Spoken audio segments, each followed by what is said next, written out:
Good morning, friends. So today I have came with the new system, which is the syllabus of the grade 10, and that is the excretory system. It is the first part. This is the part of the first chapter, that is the life processes. मेरे बहुत सारे followers ने request किया कि हिंदी में भी आप video बनाइए. सो आज हम इस स्पेशली टेंथ क्लास के लिए इस चैप्टर को चूँकि बना रहे हैं. उसमें हमारे बिहार बोर्ड के भी कुछ बच्चे हैं, कुछ सीबीएसई वाले भी हैं जो हिंदी में चाह रहे थे. सो हम आज इसको हिंदी में भी बनाएंगे. तो हिंदी और English actually the terms we will use, terms हम लोग जो यूज करते हैं वो तो ऑलमोस्ट इंग्लिश में ही रहेगा. बाकी की चीज़ें आप हिंदी में लिख सकते हैं, मतलब बोल सकते हैं. टर्म्स हम लोग हिंदी में ही इंग्लिश में ही यूज करेंगे. चलिए, it is clear from the name, it is excretory system. It is, ये कैसा है? एक्सक्रीटरी सिस्टम है. एक ऐसा सिस्टम हमको चाहिए जो हमारे मेटाबॉलिक वेस्ट को, जो भी हम खाते हैं पीते हैं, उनका बहुत सारा प्रोसेस होता है. हम लोग पहले वाले चैप्टर में जो डाइजेस्टिव सिस्टम जो देख रहे थे, पहला वाला पोर्शन जो हमारा था लाइफ प्रोसेसेस का, न्यूट्रिशन, और हिंदी में अगर उसको कहें तो पोषण कहते हैं, उसमें हम लोग देखे थे कि बहुत सारा मेटाबॉलिक एक्टिविटीज होता है. मेटाबॉलिज्म किसको कहे थे? मेकिंग एंड ब्रेकिंग प्रोसेस को. एक तरफ तो हम लोग जैसे कुछ भी खाते हैं तो उसको पहले छोटा छोटा करते हैं, जैसे काटते हैं, च्यू करते हैं, उसको चबाते हैं और बहुत सारा छोटा छोटा कंपोनेंट्स में उसको डिवाइड कर देते हैं. वो हमारे बॉडी के अंदर में जाएगा. इट इज जस्ट लाइक ऐसे है कि आपके पास कोई बहुत सारा कॉम्प्लेक्स, जैसे एलिफेंट एक वर्ड था, उसका आपने अल्फाबेट्स को अलग किया और उनसे कुछ नई चीजें बनाई. तो ये तोड़ने और जोड़ने की process, making and breaking process को हम लोग मेटाबॉलिज्म कहे थे, और इसको हिंदी में उपापचयी क्रियाएं कहते हैं. सो उपापचयी, उपचय एवं अपचय, anabolism and catabolism. Ana means making and cata means breaking. So जब हमारे शरीर के अंदर में ये विभिन्न तरह की उपापचयी क्रियाएं या मेटाबॉलिक एक्टिविटीज हो रही होती हैं, तो स्पेशली न्यूट्रिशनल पार्ट में हम लोग बहुत सारा nitrogen containing compound like proteins लेते हैं. ये हमारे अंदर बहुत सारा वेस्ट भी जनरेट होता है. दुनिया में कोई भी ऐसी मशीन नहीं बनी है दोस्तों जो कि 100% इनपुट को 100% आउटपुट में कन्वर्ट कर सके. वैसे ही हमारा ये सिस्टम भी है. हम लोग जो भी खाते पीते हैं, हम लोग जो कुछ भी मटेरियल्स यूज करते हैं, हमारे अंदर सारी प्रोसेसेस होते हैं. तो ऐसा नहीं है कि अगर हमने 10 कैलोरी का एनर्जी लिया है तो 10 का 10 हमारा यूज हो जाता है. कुछ ना कुछ वेस्ट भी होता है. उसी तरह से हम लोग जो भी खाते पीते हैं उसका वेस्ट मटेरियल आता है. इन वेस्ट को हम लोगों के शरीर से बाहर निकालना होता है. क्योंकि बाहर निकालना होता है तो क्या क्या वेस्ट हो सकता है? सॉलिड वेस्ट हो सकता है, लिक्विड वेस्ट हो सकता है, गैसियस वेस्ट हो सकता है. सॉलिड स्टूल के फॉर्म में निकल जाता है, जो हमारा अनपचा हुआ खाना, बिना पचा हुआ खाना, अनडाइजेस्टेड फूड है. कुछ वाटर एंड अदर जो मॉलिक्यूल्स, टॉक्सिक मटेरियल्स है, कुछ जहरीली चीजें भी होती हैं जो हमारे बॉडी के अंदर में उन उपापचयी क्रियाओं, मेटाबॉलिक एक्टिविटीज के दौरान बन रही होती हैं. उनको बाहर निकालने की आवश्यकता होती है. तो वो कहाँ जाएंगे? जाहिर सी बात है, हमारे अंदर में फ्लूइड कनेक्टिव टिश्यू, जो आप लोग 9th क्लास में पढ़े थे, ब्लड एक बहुत अच्छा सा एग्जाम्पल था उसका. फ्लूइड कनेक्टिव टिश्यू, ब्लड के अंदर वो सारी चीजें जाकर डिजॉल्व हो जाती हैं, घुल जाती हैं. जहां से वो अपने रेस्पेक्टिव ऑर्गन पे जाती हैं, उनका फिर डिफरेंट प्रोसेसेस होता है. और फिर जो काम की चीजें होती हैं वो भी, और जो बिना काम की चीजें होती हैं वो भी ब्लड में वो ऑर्गन डाल देता है. फिर वो ब्लड दूसरे जगह पे जाएगा जहां उनका फिल्ट्रेशन किया जाना चाहिए. जो काम की चीजें हैं उनको वापस रखना चाहिए, जिनको निकालना है उनको बाहर निकालने वाले ऑर्गन के पास भेज देना चाहिए. तो इसी सब क्रम में हम लोग जो पढ़ने वाले हैं, दैट इज एक्सक्रीटरी सिस्टम, उत्सर्जन तंत्र इसको कहते हैं. तो और बेसिकली जो इस एक्सक्रीटरी सिस्टम में हम लोग पढ़ेंगे वो लिक्विड वेस्ट कैसे हमारा निकलता है, कौन सा मैकेनिज्म है हमारा, कौन कौन से ऑर्गन्स इन्वॉल्व हैं इसमें, क्या प्रोसेसेस होता है, उसके बारे में हम लोग जानेंगे. तो जैसा कि हमने पहले ही कहा कि एक्सक्रीशन ये है क्या, उत्सर्जन है क्या. Excretion means it is simply just keeping out the nitrogenous waste from our body. हमारे शरीर के अंदर में जो नाइट्रोजन वाले वेस्ट मटेरियल थे, बेकार वाले चीजें थी, जैसे यूरिया, यूरिक एसिड, बहुत सारी चीजें हैं. तो पर्टिकुलरली यूरिया हमारे अंदर बहुत ज्यादा कंसंट्रेशन में बनता है और वो पानी में घुल करके यूरिन के फॉर्म में हमारे बॉडी से आता है. बहुत सारे ऑर्गेनिजम्स हैं, डिफरेंट ऑर्गेनिजम्स हैं, उनमें डिफरेंट फॉर्म में आता है. जैसे अगर पूरे नाइट्रोजनस वेस्ट को हम लोग क्लासिफाई करें तो अगर हम लोग सबसे पहले तो हम लोग ये देखें कि एक्सक्रीटरी है क्या, एक्सक्रीशन है क्या, EXCRETION, एक्सक्रीशन ये क्या है? It is the just keep the process of keeping out the nitrogenous waste, the process of keeping out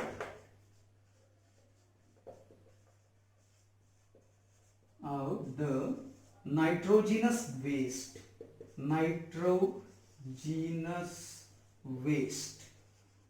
अब नाइट्रोजिनस वेस्ट मटेरियल है ये, nitrogenous waste material from our body. अब यहाँ पे ये यानी कि नाइट्रोजिनस वेस्ट हम लोग कह रहे हैं ये बहुत सारा टाइप का होता है। कौन कौन सा टाइप का हो सकता है नाइट्रोजिनस वेस्ट?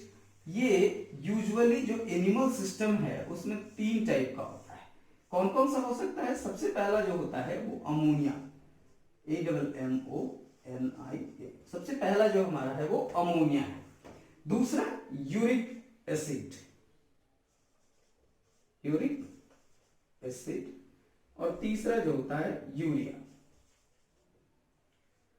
तो सबसे पहला हम लोग अमोनिया को देखें तो अमोनिया जो नाइट्रोजनस वेस्ट होगा ये किस में होगा? जितने भी एक्वेटिक एनिमल्स हैं, चूंकि ये बहुत ज्यादा टॉक्सिक होता है और इसको बाहर निकालने के लिए हम लोग को बहुत ज्यादा मतलब इसको डिटॉक्सिफाई करने के लिए बहुत ज्यादा पानी चाहिए होता है। तो हम लोग गेस कर सकते हैं कि कौन से ऑर्गेनिजम्स होंगे जो अमोनिया रिलीज करेंगे एज ए नाइट्रोजनस वेस्ट। कहिए कि उनका यूरिन में क्या ज्यादा होगा? तो अमोनिया ज्यादा होगा। तो जितने भी एक्वेटिक एनिमल्स हैं,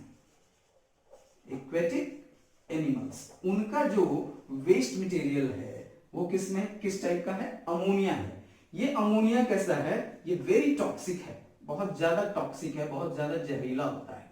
need more amount of water to detoxify, need more water to detoxify. अब एक्वेटिक एनिमल्स कौन कौन से हो सकते हैं? सबसे बढ़िया सा एग्जांपल फिश।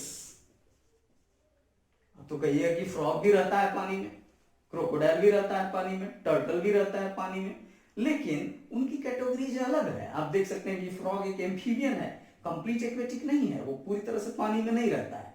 उसका कुछ ऑफ द लाइफ स्पैन होता है पानी में बीतता है, कुछ जमीन पे बीतता है। तो जो उसके जो टैडपोल लार्वल वाला स्टेजेस होंगे ना, the amphibians having the tadpole larva, they are aquatic, they are ammonotelic in nature. उनका जो वेस्ट मटेरियल होगा वो कैसा होगा? अमोनिया होगा। लेकिन जो उनका टेरेस्ट्रियल फॉर्म है, एडल्ट फॉर्म है, वो उनका यूरिया होगा। चलिए नेक्स्ट बात करें हम लोग। तो सीक्वेंस थोड़ा सा यहाँ से चेंज करते हैं। अमोनिया में ज्यादा होता है, यूरिया में उससे कम पानी चाहिए होता है बाहर निकालने के लिए, और यूरिक एसिड में सबसे कम चाहिए होता है, uric acid.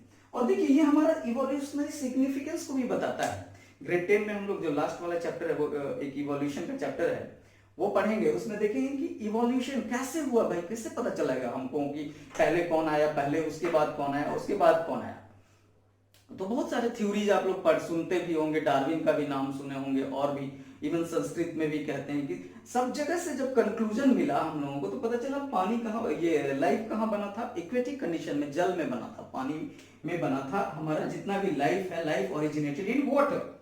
So here you can see that it is ammonotelic in nature because they need more amount of water to detoxify it.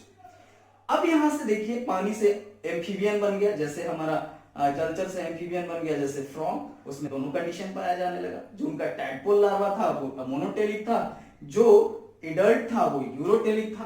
तो यहाँ पे हम लोग एक एक्सेप्शन लिख सकते हैं कि टैडपोल लार्वा या larval stage of frog, larva of frog, ये अमोनोटेलिक होते हैं। नेक्स्ट जो है हमारा वो यूरिया है। ये जो आपको पाया जाएगा मैक्सिमम टेरेस्ट्रियल ऑर्गेनिजम्स में पाए जाएंगे, जैसे मैक्सिमम एनिमल्स में, लाइक मैमल्स, हम लोग हैं, like mammals, there it will present. और कहां पर पाया जाएगा? एडल्ट फ्रॉग में पाया जाएगा, एडल्ट फ्रॉग में। अब मैमल्स कौन कौन से हो सकते हैं? डॉग हो सकता है, कैट हो सकता है, काऊ हो सकता है, लायन हो सकता है, कुछ भी, जितना भी आप देखते हैं उड़ने वाले जीवों को छोड़कर। थर्ड वन जो हमारा कैटेगरी है, अब यहाँ पे देखिए, यहाँ बहुत ज्यादा पानी का जरूरत था अमोनिया को डिटॉक्सिफाई करने के लिए, हमारे यूरिन में थोड़ा सा उससे कम चाहिए होता है, और सबसे कम जो होता है वो यूरिक एसिड में होता है, वो एक सॉलिड मटेरियल है नाइट्रोजनस बेस्ड का। सो यूरिक एसिड ये कहां पे पाया जाएगा, ये किन ऑर्गेनिजम्स में, ये जो यूरिकोटेलिज्म वाला जो प्रॉपर्टी होगा वो किसमें होगा, वो बर्ड्स में होगा। कहां होगा, बर्ड्स में। जितने भी बर्ड्स हैं आप देखे होंगे, अगर देखिएगा कि कहीं पे किसी पेड़ के ऊपर बहुत सारी चिड़िया रहती है, तो नीचे में वहां पे उनके एक्सक्रीटरी मटेरियल्स बहुत सारे व्हाइट कलर के डिपॉजिट रहते हैं और एक अजीब सा स्मेल आता है। सो वो जो व्हाइट कलर का मटेरियल आप देखते हैं वो उनका यूरिन है, और यूरिक एसिड उसमें ज्यादा था। बर्ड्स में होगा, इंसेक्ट्स में होगा, और ज्यादातर रेप्टाइल्स में है। रेप्टाइल्स जैसे अगर आप जो हमारे घर में छिपकली रहती है उसका टॉयलेट ऑब्जर्व कीजिएगा, तो आप देखिएगा क्या कि पीछे का पोर्शन तो ब्लैक था, लेकिन आगे में थोड़ा सा व्हाइट कलर का पोर्शन था। तो ये जो व्हाइट कलर का पोर्शन है ना, ये यूरिक एसिड है। ठीक है, तो इसके बेसिस पे हम लोग ना ऑर्गेनिजम्स को we can divide into three types, ammonotelism, ammonotelic, ureotelic and uricotelic. What we are saying, these are the organisms whose excretory material is ammonia. They are called as ammoniotelic or aminotelic, sorry, ammonia, ammoniotelic, and here ureotelic, and here uricotelic, uricotelic, T-E-L-I-C. Telic means mode of excretion, and what will be the excretory material? Here ammonia, here urea, and here uric acid.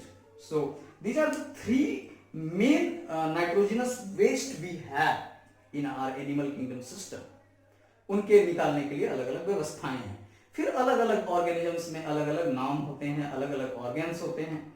लेकिन हम लोग बात करेंगे mammals का। So now we are directly switching to the human excretory system, कि हमारे अंदर क्या क्या, वो कौन कौन से ऑर्गन्स इन्वॉल्व हैं जो एक्सक्रीटरी सिस्टम में पार्टिसिपेट करते हैं और एक्सक्रीशन में हेल्प करते हैं।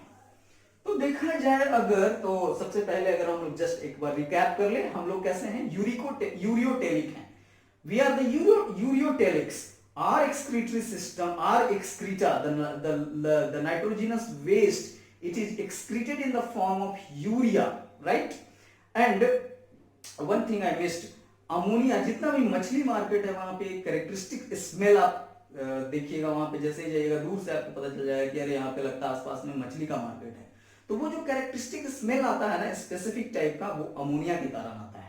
और चूंकि वहां पे फिश का प्रोसेसिंग हो रहा होता है, तो वो उस अमोनिया भी बाहर निकलता है, तो उस अमोनिया के कारण रहता है। चलिए आते हैं, हम लोग देखें ह्यूमन एक्सक्रीटरी सिस्टम को। तो human excretory system, it consist of one pair of kidney which is bean से, एक पेयर किडनी का होगा हमारे एक्सक्रीटरी सिस्टम में होता है, जो कैसा होता है, बीन से। ये जैसे बीन्स होते हैं ना, सेम का बीज, या फिर आप वो जो हम लोग एक सब्जी खाते हैं उसका बोरा बोलते हैं हम लोग, उस बोरे के बीज के तरफ। So it is like bean set. So this is kidney, I am writing here, this is kidney. इस किडनी से, इन दोनों किडनी से, so what are the organs associated here? The first organ, so let me write the organs associated. Organs. What are the organs? The organs one are, the first one is the kidney, K-I-D-N-E-Y, kidney. It is one pair. ये एक दो होता है, दो की संख्या में होता है। ये लगभग रेडिश ब्राउन कलर का होता है, रेडिश ब्राउन कलर। और क्या होगा, छोटा सा ऑर्गन है, लगभग इसका वेट जो होता है 150 से 170 ग्राम के करीब होता है। इस किडनी से दो पाइप्स निकलते हैं, इन पाइप्स को हम लोग क्या कहते हैं, यूरेटर। इनको क्या कहते हैं, यूरेटर, यूरेटर। सो हमारा जो दूसरा वाला ऑर्गन है वो क्या हो गया, यूरेटर, यूरेटर। इसका फंक्शन क्या है, ये भी कैसा होगा, वन पेयर होगा। और फंक्शन क्या है इसका, ये किडनी और नेक्स्ट ऑर्गन जो हमारा यूरिनरी ब्लडर कहलाता है, इस यूरिनरी ब्लडर को कनेक्ट करता है। सो connect kidney and urinary bladder, right. अब देखिए यहां से ये क्या हो गया, यहां पे अभी फिल्ट्रेशन की बात हम बाद में करेंगे। किडनी आया, किडनी से कोई भी मटेरियल, ये दो पाइपलाइन से जिसको हम लोग यूरेटर कह रहे थे, चलते हुए एक ब्लडर लाइक स्ट्रक्चर में पहुंचा, इसको हम लोग यूरिनरी ब्लडर कहते हैं, क्योंकि यूरिया यहां स्टोर है। सो यूरिनरी ब्लडर। अब ये यूरिनरी ब्लडर का फंक्शन क्या है, ये हमारा तीसरा ऑर्गन है, यहीं पे मार्क कर देते हैं, दोबारा लिखने की आवश्यकता नहीं होगी। सो यूरिनरी ब्लडर, ये इसका फंक्शन क्या है, it stores the blood, it stores the blood, I am saying sorry, it stores the urine, it stores the urine. अब जैसे ये फुल हो जाएगा, बहुत सारा लिक्विड भर गया, तो हम लोगों को यूरिनेशन का फीलिंग आता है, इसको टेक्निकली हम लोग मिक्चुरेशन कहते हैं।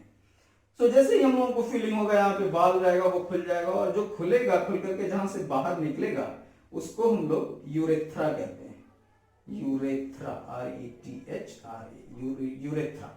सो ये हमारा फोर्थ ऑर्गन है, this is the fourth organ. So what are the organs associated in the excretory system, it includes one pair kidney, one pair ureter, one bladder and one urethra. This is one, and urethra is also one in number. What are the function? The filtration process will be occur here. Kidney के अंदर ही filtration होगा। अब देखिए कैसे हो सकता है भाई, यहां से हमारे पास जो ब्लड होगा वो इम्प्योर ब्लड लेकर के आएगा। इम्प्योर ब्लड मतलब एक वेसल होगा, वेन्स जो होते हैं, एक बड़ा सा वेन होगा, वो इम्प्योर ब्लड लेकर करके आएगा और इस किडनी के पास ले जाएगा। यहाँ इम्प्योर जो हम लोग कह रहे हैं वो किस टर्म में कह रहे हैं, उसके पास नाइट्रोजनस वेस्ट मटेरियल था ब्लड के अंदर, पानी भी बहुत सारा था, तो भाई पानी बाहर भी एक्स्ट्रा निकालना है, जो भी एक्स्ट्रा मटेरियल है उसको फिल्ट्रेशन के लिए लेके जाना था किडनी के पास।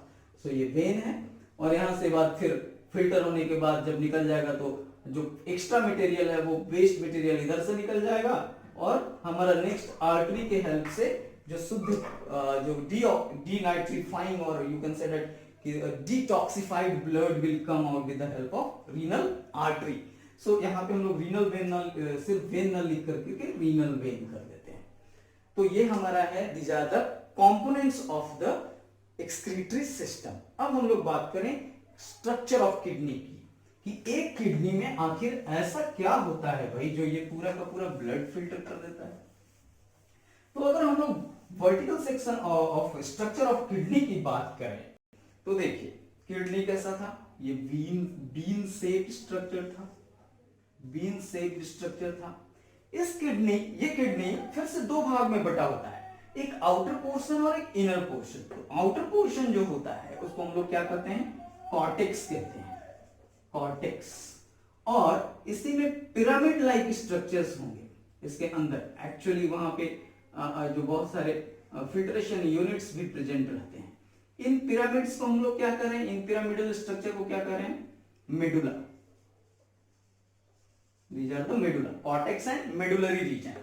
अब इस मेडुलरी रीजन में कुछ कलेक्टिंग डक्ट्स होंगे जो यहां से मिल कर करके बाहर की ओर निकलना चाहेंगे, निकलते हैं।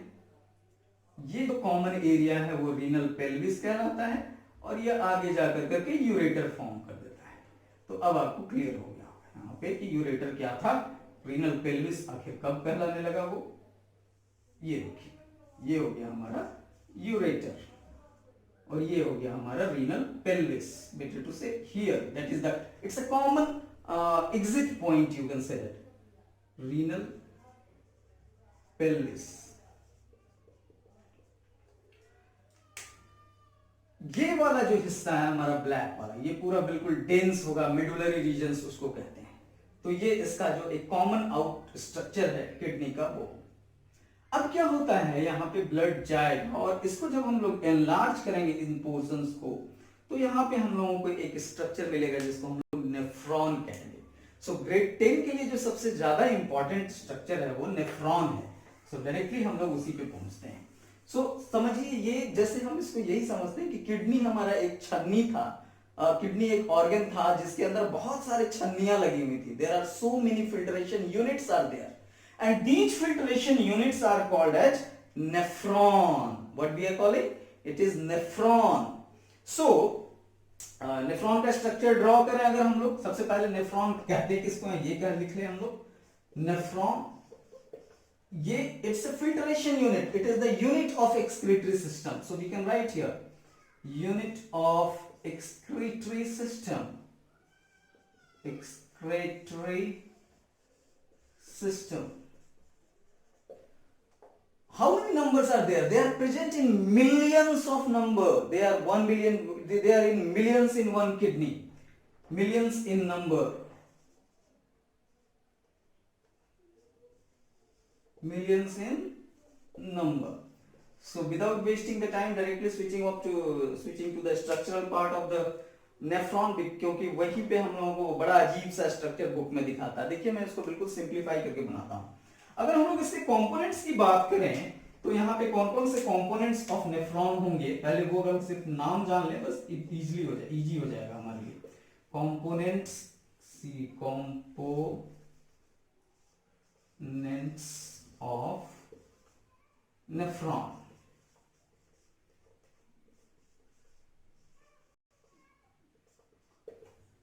अब देखिए क्या क्या हमारे पास होना चाहिए। इसमें सबसे पहला जो होता है एक कप शेप स्ट्रक्चर होता है। कप शेप स्ट्रक्चर, उसको हम लोग कहते हैं बॉमेन कैप्सूल, बॉमेन्स कैप्सूल। इस बॉमेन कैप्सूल के अंदर में बहुत सारे कैपिलरीज जो होते हैं वो बहुत कंडेंस्ड फॉर्म में रहते हैं।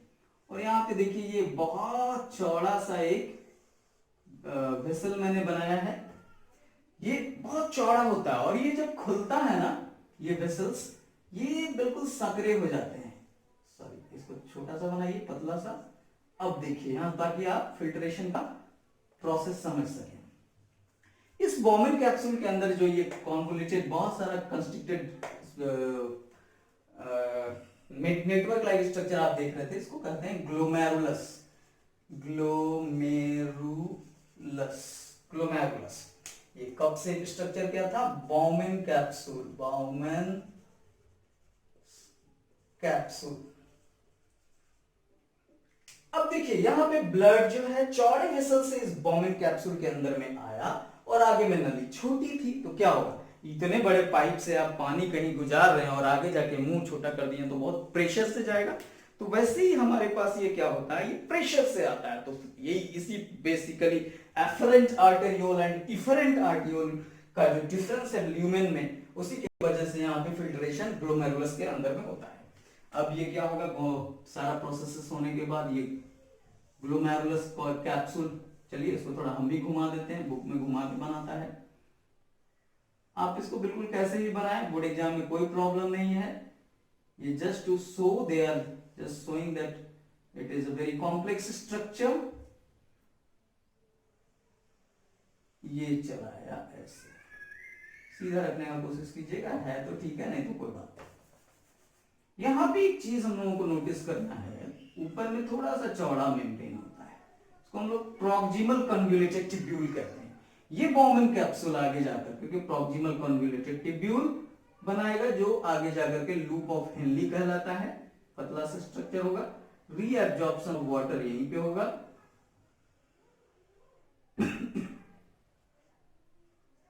Now again you can hold it if you want.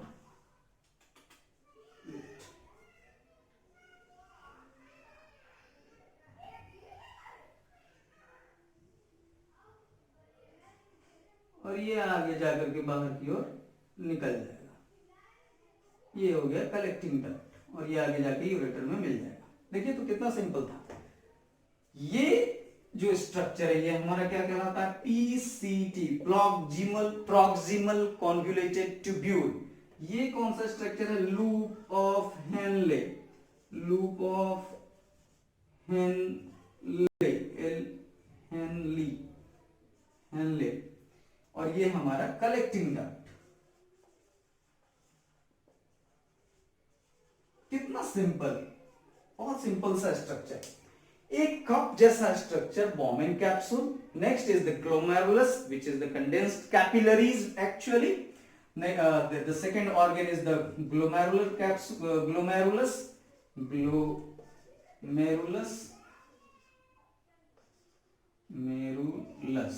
Third one is PCT, that is proximal convoluted tubule. Here I am writing in full,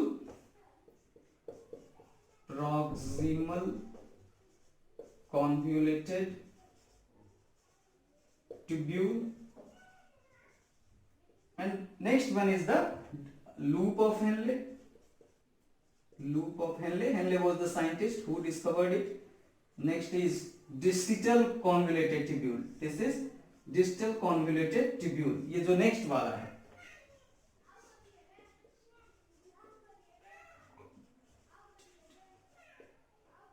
tubule, वो आगे जाकर के कलेक्टिंग डक्ट में खुल जाएगा, COLLEC, कलेक्टिंग डक्ट। बहुत सिंपल। देखिए अब यहाँ पे बहुत सारा ये क्या होंगे, ये जो हमारा ब्लड वेसल्स था, इसको फिर से जा करके क्या करना है, सारा चीज को एब्जॉर्ब करना है। इसको ऐसे से घुमा करके बना दीजिए, कोई फर्क नहीं पड़ता है कैसे भी बनाइए आप, ठीक है।